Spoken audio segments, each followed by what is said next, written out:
दुनिया के इतिहास में अगर किसी एक इंसान का नाम घमंड, जुल्म और खुदाई के दावे के साथ लिया जाता है तो वह है फिरौन। फिरौन कोई आम आदमी नहीं था। वह मिस्र का सबसे ताकतवर बादशाह था। उसके पास दौलत थी, सेना थी, महल थे, हुकूमत थी। लोग उससे डरते थे, उसकी बात को कानून मानते थे। लेकिन इन सब के बावजूद वह एक चीज भूल गया था, वह अल्लाह का बंदा है, खुदा नहीं।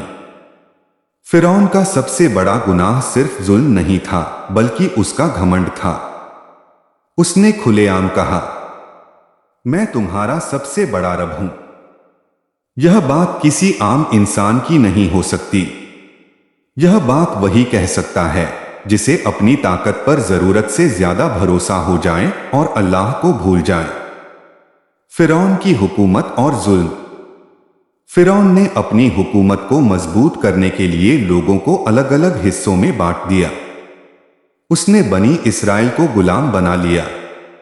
उनसे जबरन काम करवाया जाता, उन्हें कमजोर समझा जाता, उनके बच्चों को मार दिया जाता और औरतों को जिंदा छोड़ दिया जाता। कुरान बताता है कि फिरौन धरती पर फसाद फैलाने वालों में से था। उसका राज सिर्फ डर पर टिका था। लोग उससे इसलिए नहीं मानते थे क्योंकि वह सही था, बल्कि इसलिए क्योंकि वह सजा देता था। यह वही दौर था जब अल्लाह ने बनी इस्राएल को निजात देने का फैसला किया। हजरत मूसा अलैहिस्सलाम का भेजा जाना। अल्लाह ने फिरौन की तरफ एक नबी भेजा, हजरत मूसा अलैहिस्सलाम। मूसा अलैहिस्सलाम को अल्लाह ने साफ हुक्म दिया कि फिरौन के पास जाओ और उससे कहो, तू सरकश हो गया है, अल्लाह की तरफ लौट आ। सोचिए, एक अकेला नबी और सामने दुनिया का सबसे ताकतवर बादशाह। लेकिन मूसा अलैहिस्सलाम को अपनी ताकत पर नहीं, अल्लाह पर भरोसा था। फिरौन ने जब मूसा अलैहिस्सलाम की बात सुनी तो हंस पड़ा। उसने कहा, क्या यही है तुम्हारा रब? क्या यही तुम्हारा पैगंबर है? घमंड इंसान को अंधा कर देता है।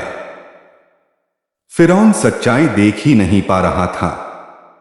अल्लाह की निशानियां और फिरौन की जिद। अल्लाह ने फिरौन को कई निशानियां दिखाईं। मूसा अलैहिस्सलाम का असा अजगर बन गया, हाथ चमकने लगा, कई मोजिजे दिखाए गए। लेकिन फिरौन ने हर बार यही कहा, यह तो जादू है। जब दिल पर घमंड की मुहर लग जाए तो आंखों के सामने हक भी जादू लगता है। फिरौन ने जादूगरों को बुलाया। उसने सोचा कि वह मूसा अलैहिस्सलाम को झूठा साबित कर देगा। लेकिन जब जादूगरों ने हक को पहचाना और अल्लाह पर ईमान ले आए तो फिरौन और भड़क उठा। उसने उन जादूगरों को धमकी दी, मैं तुम्हारे हाथ पैर काट दूंगा। यह है जालिम की पहचान। जब दलील खत्म हो जाए तो जुल्म शुरू हो जाता है। फिरौन की आखिरी मोहलत। अल्लाह बहुत सब्र करने वाला है। उसने फिरौन को बार बार मौका दिया। अजाब आए, कभी खत, कभी टिड्डियां, कभी खून, कभी मेंढक। हर बार फिरौन कहता, ए मूसा, अपने रब से दुआ करो, हम मान लेंगे। लेकिन जैसे ही मुसीबत हटती वह फिर पलट जाता। यह इंसान की सबसे बड़ी कमजोरी है, मुसीबत में अल्लाह को याद करना और आराम में भूल जाना। फिरौन का अंजाम। आखिरकार वह दिन आया जब अल्लाह का फैसला हो गया। मूसा अलैहिस्सलाम बनी इस्राएल को लेकर निकल पड़े। फिरौन अपनी पूरी सेना के साथ उनके पीछे दौड़ा। समंदर सामने था, पीछे फिरौन। बनी इस्राएल डर गए। लेकिन मूसा अलैहिस्सलाम ने कहा, नहीं, मेरा रब मेरे साथ है। अल्लाह के हुक्म से समंदर रास्ता बन गया। मूसा अलैहिस्सलाम और उनके लोग निकल गए। फिरौन भी घुस गया अपने घमंड के साथ। और फिर समंदर बंद हो गया।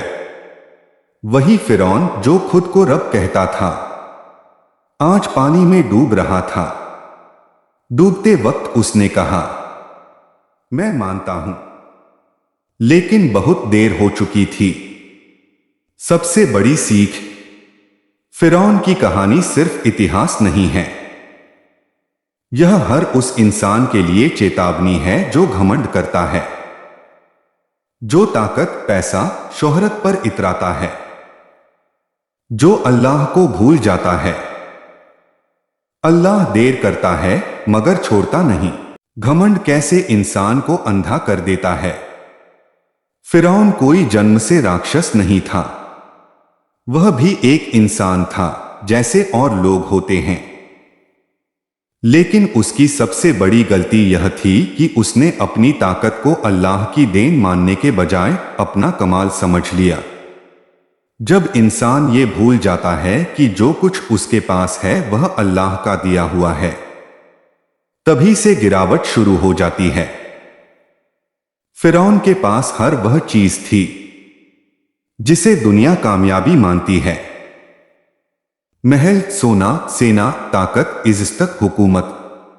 लोग उसके नाम से कांपते थे। उसका एक इशारा और लोगों की जान चली जाती थी। धीरे धीरे उसने खुद को इंसान समझना ही छोड़ दिया। ताकत का नशा। ताकत जब हद से बढ़ जाती है तो इंसान को लगता है कि अब उसे कोई रोक नहीं सकता। फिरौन को भी यही लगा। उसने सोचा, अगर मैं रब नहीं हूं तो फिर कौन है। उसके दरबार में कोई उसे टोक नहीं सकता था, कोई उसकी बात काट नहीं सकता था। जो सच बोलता वह मार दिया जाता। यही वजह थी कि फिरौन सच सुनना ही भूल गया। हजरत मूसा अलैहिस्सलाम से डर। फिरौन बाहर से चाहे कितना भी मजबूत दिखता हो, लेकिन अंदर से वह डरता था। उसे डर था सच का। जब हजरत मूसा अलैहिस्सलाम आए और अल्लाह का पैगाम सुनाया तो फिरौन का पहला रिएक्शन गुस्सा नहीं था, बल्कि डर था। उसे लगा कि कहीं लोग उसकी बात मान न लें। इसलिए उसने कहा, यह तो जादू है। सच को झुठलाने का सबसे आसान तरीका यही होता है, उसे बदनाम कर दो। जादूगरों का ईमान। फिरौन ने अपने सबसे बड़े जादूगर बुलाए। उसे पूरा भरोसा था कि ये लोग मूसा अलैहिस्सलाम को झूठा साबित कर देंगे।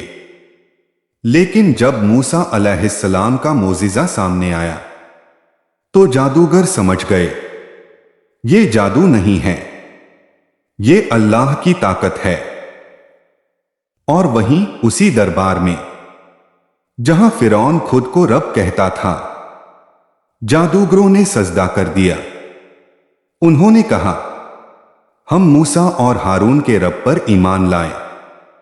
सोचिए, फिरौन के सामने, उसके दरबार में, उसकी हुकूमत के बीच जालिम की पहचान। जब फिरौन ने देखा कि लोग सच की तरफ झुक रहे हैं तो उसने अपनी असली औकात दिखा दी।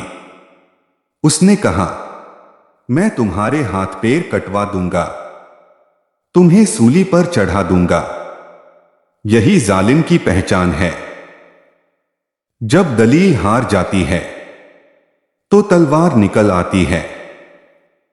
लेकिन जादूगर नहीं डरे। उन्होंने कहा, तू जो कर सकता है कर ले, हमें अपने रब के पास लौटना है। फिरौन की सबसे बड़ी भूल। फिरौन की सबसे बड़ी भूल यह थी कि उसने समझ लिया था कि अजाब सिर्फ दूसरों के लिए आता है। उसने कभी नहीं सोचा कि जो जुल्म वह कर रहा है उसी का हिसाब उसे भी देना होगा। अल्लाह ने उसे बार बार मौका दिया, हर अजाब के बाद उसे राहत दी। लेकिन फिरौन हर बार वही करता, वादा फिर धोखा। आज का फिरौन कौन? फिरौन मर गया, लेकिन फिरौनियत आज भी जिंदा है। हर वह इंसान जो पैसा आने के बाद अल्लाह को भूल जाए, हर वह इंसान जो ताकत पाकर दूसरों को कुचल दे, हर वह इंसान जो खुद को सबसे बड़ा समझने लगे, वह फिरौन के रास्ते पर है। सीख, फिरौन की कहानी हमें डराने के लिए नहीं है, बल्कि जगाने के लिए है। ताकत, पैसा, शोहरत, ये सब इम्तिहान हैं। जो झुक गया बच गया, जो अकड़ गया डूब गया। अल्लाह को कभी चुनौती मत दो, वह मोहलत देता है लेकिन छोड़ता नहीं।